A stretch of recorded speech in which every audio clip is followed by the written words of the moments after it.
घर की बहू, घर की नारी को करना चाहिए। पहला, रोटी कोई बनाए, सब्जी आपको बनाना चाहिए, दाल भाजी आपको बनाना चाहिए। दूसरा, दूध की थैली आए, बोतल आए, या दूध का पैकेट आए, या बाजार का दूध देने वाला आए, सबसे पहले उसको हाथ में नारी को झेलना चाहिए। दूध हाथ झेले तो पूत पालना झेले। महाराज, शास्त्र की रीति। दूध का पात्र अगर गैस पे चढ़ा रहे, आपने पात्र में अगर दूध नहीं लिया, अपने हाथ में दूध नहीं लिया, बोतल दूध की नहीं ली, जो थैली में दूध आया है वो थैली दूध की हाथ में नहीं ली, तो एक काम तो कर सकते हो, दूध को आप तक में रखो, भले बाद में नौकरानी देख ले, भले बाद में दासी देख ले, पर गैस पर, रसोई घर पर, अन्नपूर्णा पर वो दूध चढ़ना चाहिए। हिंदू धर्म की रीति है, आज भी जब घर का नया घर का वास्तु पूजन होता है तो उस घर में गैस जलाकर, चूल्हा जलाकर सबसे पहले दूध उफाना जाता है, उस दूध को तपाया जाता है, जिससे वो दूध उफनता है, गिरता है, और उसका शुभ सूचक देखा जाता है कि किस दिशा में गिरा है।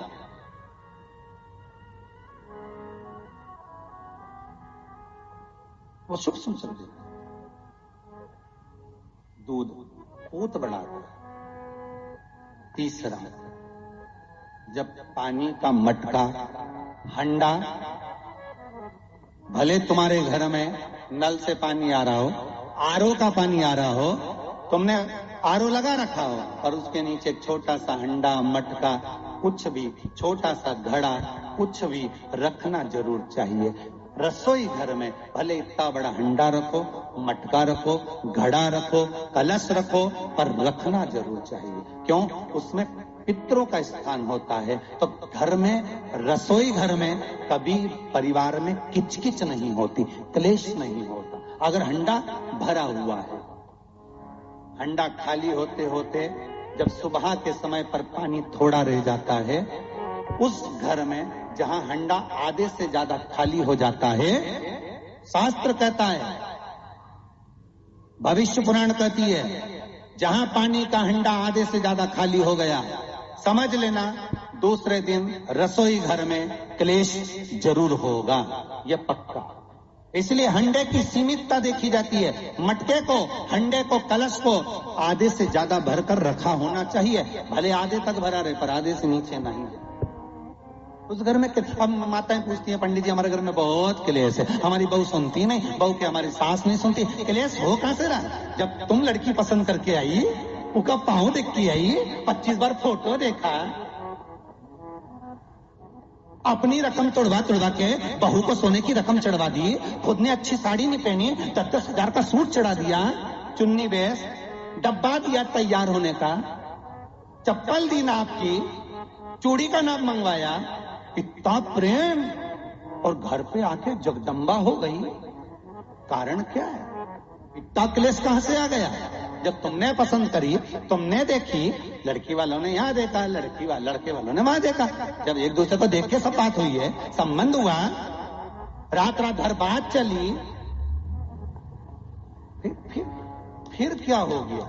यहाँ तो रोज फोन लगाती थी, मम्मी ये वाली साड़ी तैयार कर लो। हाँ बेटा कर ले, ऐसी बात सास और बहू में चले। चूड़ी का नाप भेज दीजिए, चोली का नाप भेज देना, और मैंने डब्बा तैयार कर लिया, मैंने वीडियो कॉल में दिखाया, देख ले यही है, चप्पल भी लिए, ये भी लिया, चोटी भी ली, गजरा भी लिया, दुनिया का सामान लिया, शादी करी ने 2-3 लाख रुपए तो गार्डन में खर्च कर दिए, ने लोगों के खूब चटाया, 2-3 लाख रुपए खाने में खर्च कर दिए, गिफ्ट भी दिया मेहमानों को। जब इतना खर्च करा, इतनी जोरदार बातचीत थी, फिर आखिर 1-2 साल में ऐसा क्या हो जाए कि ये जगदम्बा ने ये कात्यायनी हो जाए? कारण क्या है? वो कारण तो ढूंढो।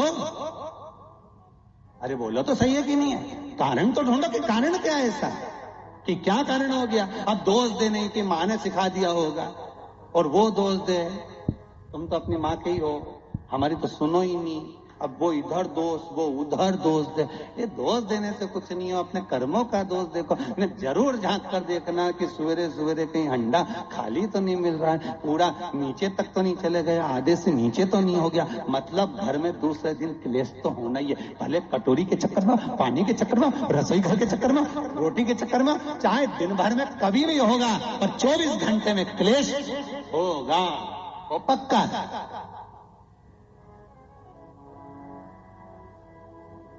थोड़ा भरा, क्यों भर कर रखा जाता है मटका, क्यों भर कर रखते हैं हंडा?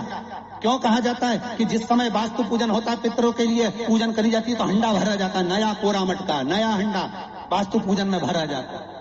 क्यों? और जब पंडित जी सिर पे मंगवाते हैं, नारी भर कर लाती है, गृह प्रवेश होता है, भरा हुआ मटका, खाली नहीं, भरा। और जब भरवाते तो इतना भरवाते कि उसका पानी उंडेलना चाहिए, वास्तु पूजन का नियम है। जिस समय मटके को भरकर लेके आते हैं घर के अंदर, कलश भरकर लेके आते हैं, वास्तु प्रवेश करते हैं, गृह प्रवेश करते हैं, तो मटका इतना भरा जाता है, उसका पानी बाहर ढुलना चाहिए। और जब लेकर आए तो झलकता हुआ पानी होना चाहिए। नारियल रखे, आम का पत्ता रखे तो पानी गिरता रहे। पर माताएं तो अपने फैशन में नहीं, डेंटिंग पेंटिंग कराए तो पानी गिर जाए तो वही नाराज हो जाए। बेचारा पंडित जी की हालत खराब कि तुमने इतना पानी क्यों भरा, कम नहीं भर सकता था हमारा पूरा। ये तो परंतु शास्त्र रीति क्या कर रही है, भविष्य पुराण क्या कर रही है, हमारी शास्त्र क्या कर रहे हैं कि पानी भरा हुआ जब चलता है, झलकता झलकता चले, घर में जब प्रवेश करे तो भगवान से यही प्रार्थना रहती है कि लक्ष्मी ऐसी झलकती रहे, इतनी कृपा कर दे। पर लोग, पंडित जी ने कह दिया अच्छे कपड़े पहनी, बेचारी ने पिन मिन लगाई हो, बढ़िया जोरदार पल्लू मल्लू लिए, तो अब एक डब्बा मब्बा भर के तैयार कर पेंटिंग कर, अब जब पानी गिरे तो कहीं तो बेचार पंडित जी ने थोड़ा खाली करो पंडित जी, खाली करो। अब खाली करा, इतना भर दिया। अब वो मैंने आम का पत्ता, नारियल सब धर दिया। अब ना झलके ना कुछ झलके, क्योंकि इसका अहंकार इतना झलके तो कलश का खाक झलके।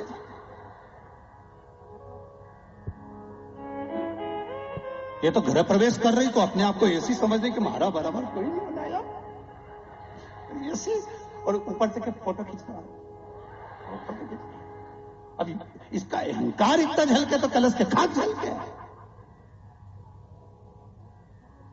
अब जो झलकना वो तो झलका ही नहीं, न झुमका झलका है। और कहा मतलब का झलका है, सो झलका सो।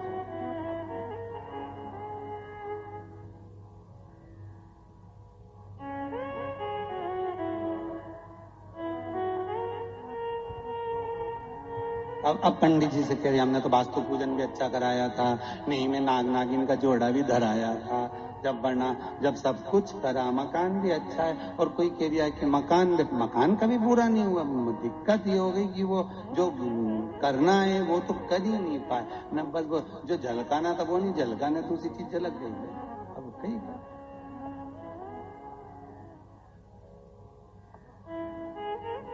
अब विचार करें, अब क्या करें,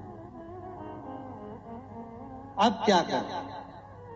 शिव महापुराण की कथा करी, इसलिए तो शंकर की कथा, शिव महापुराण की कथा ये बार बार बदल के क्यों, नहीं तो एक जैसी पुराण बाजते हैं। हमने बाजने में कहा जाए, बाजो, बदल के कुछ मिल जाए, कुछ से आपकी जिंदगी संवर जाए, कुछ ऐसा मिल जाए कि आपका घर लक्ष्मी से खाली ना हो, समृद्धि से खाली ना हो, सुख से खाली ना हो, कभी वंश से खाली ना हो, बढ़ता चले, कुछ मिले, कुछ प्राप्त हो।